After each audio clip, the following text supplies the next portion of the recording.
Hi, it's time for another verb of the day. Today's verb is sit. Now, if you watched yesterday's video, you might be thinking, wait, did we do this one yesterday? We did S-E-T, set.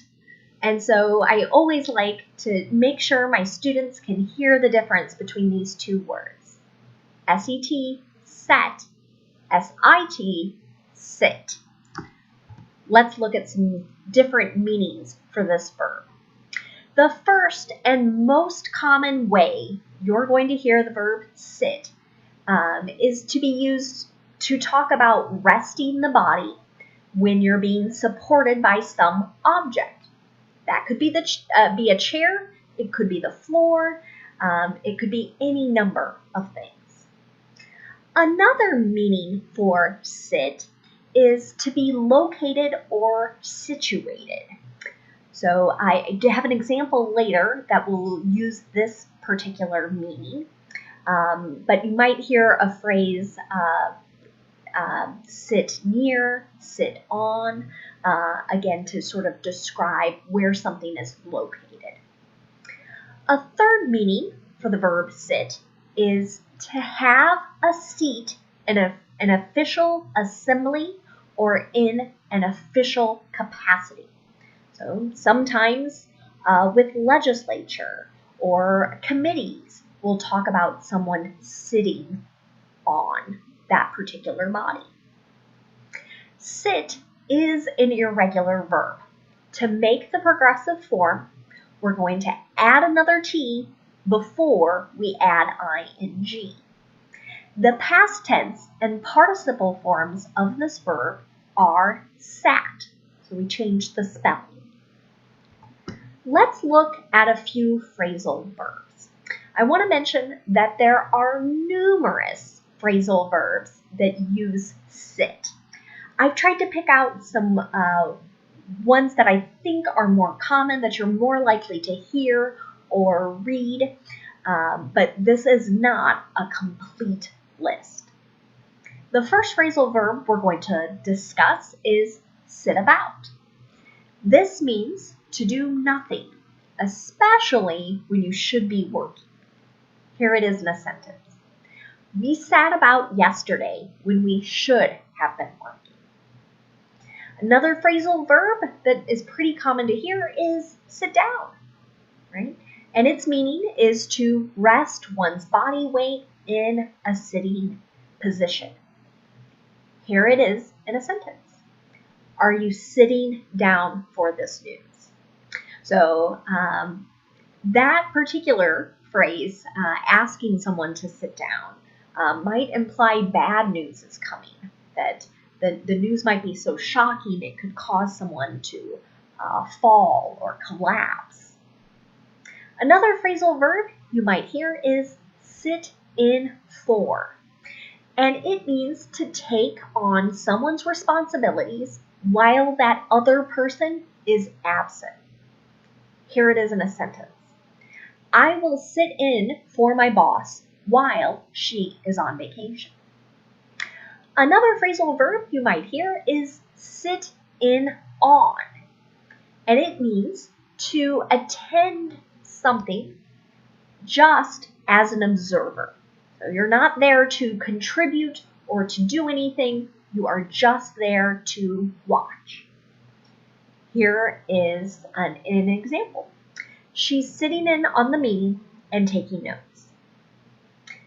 Sit out could mean to not take part in something. Here it is in a sentence. He's sitting out this game because of his injury. Another phrasal verb you might hear is sit through, and it means that you are staying until the end of something. Many times it's something that's boring, something you're not enjoying. So you're really emphasizing that you're staying all the way to the end, even though you didn't enjoy it. Here it is in a sentence. We sat through the film even though I wanted to leave after 10 minutes. The final phrasal verb we're going to look at today is sit up. and its meaning is to move from lying down to a sitting position. Here it is in a sentence. She sat up in bed when her alarm sounded. Let's practice using sit in a few different verb tenses. Today, we'll practice using sit in the simple present, present perfect, and simple future. First, let's look at simple present. Remember, we tend to use this verb tense to talk about facts, habits, and routines. In the affirmative, we're going to use our base verb, sit, with a subject like I, you, we, or they. If the subject is he, she, or it, we need to add an S to the base verb. Here's an example sentence. Their house sits near the river. This meaning for sit is going back to that second definition that I spoke about earlier in the video about being located near. So just another way to say that. Because we're just talking about one house, I'm using the S on that verb there, sits. Let's look at making a negative sentence in the simple present. To do this, we're going to use does not or do not, or their contraction forms, and the base verb. Here's an example sentence. I don't sit outside in the morning very often. If we want to make a yes or no question in the simple present, we will start with do or does, then we'll have our subject, and then the base verb. Do they sit on the couch every night? Next, let's look at present perfect. With this verb tense, we might be discussing something that happened in the past at an indefinite time, so we don't know when, or we might be describing an action that started in the past and it continues into the present. Here is an example affirmative sentence. She has sat in on some different classes this semester. So with this sentence, our semester must not be over. It's started several months ago. It's continuing into the present.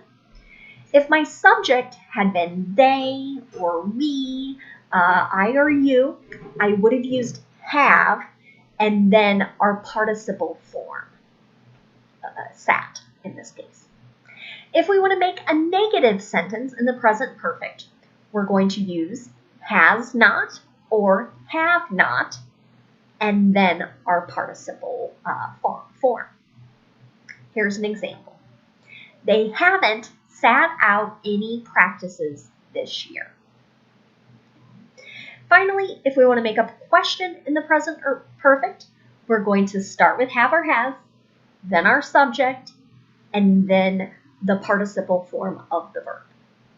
Have you ever sat together? Finally, let's look at simple future. Today, we'll focus on using will in the future. And the nice thing about using will is that it's going to stay the same no matter what the subject is. We're just going to use will and then our base verb in these sentences. My example for the affirmative is actually something I saw in a newspaper article earlier today.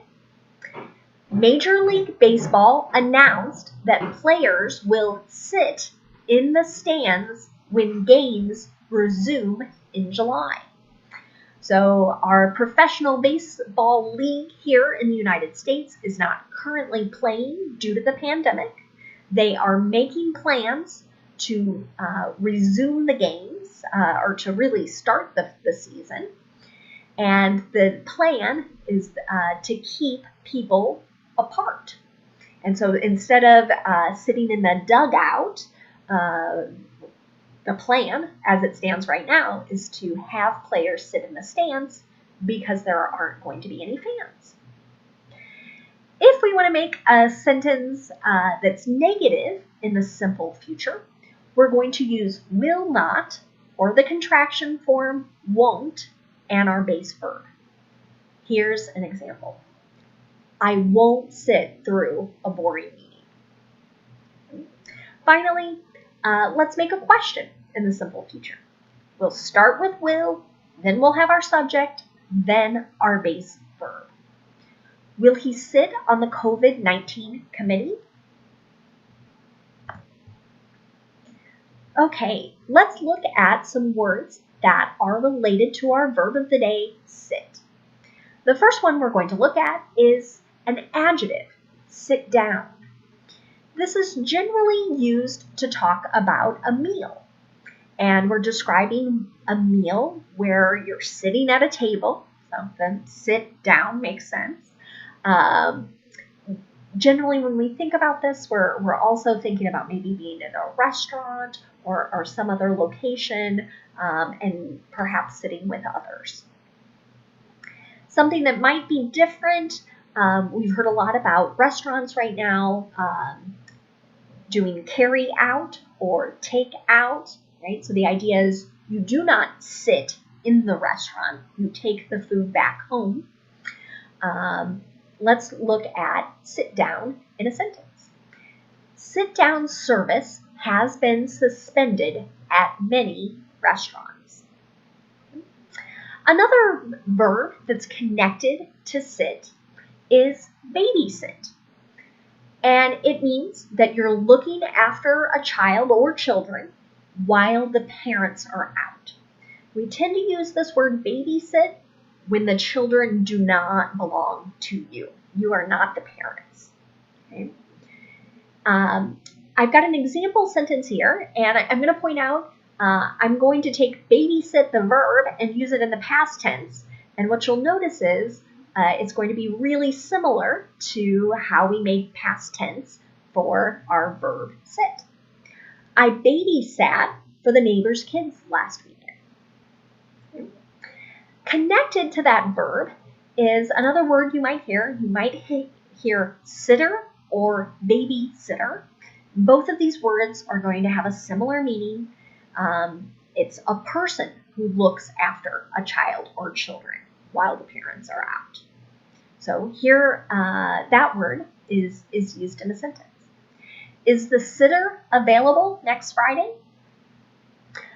I have one last note, and this is something that has come up in classes when I've been fortunate enough to have live interactions with students. And that question is about the word S-E-A-T. You can see it at the bottom of your screen. So this word seat, right, needs to have a different sound than sit. Seat could be used as a noun or a verb. We might cover that in a later video in this series. But the thing or question I've received in classes with various students is, what's the difference between sit down, have a seat? And really, those two phrases can mean the same thing. You might be doing that to encourage someone to make themselves feel comfortable, to relax, to make them feel welcome in a place. And either one is fine to say. Have a seat, sit down. You can always add the word please to make the imperative more polite. Thank you so much for watching today's video. Have a great day.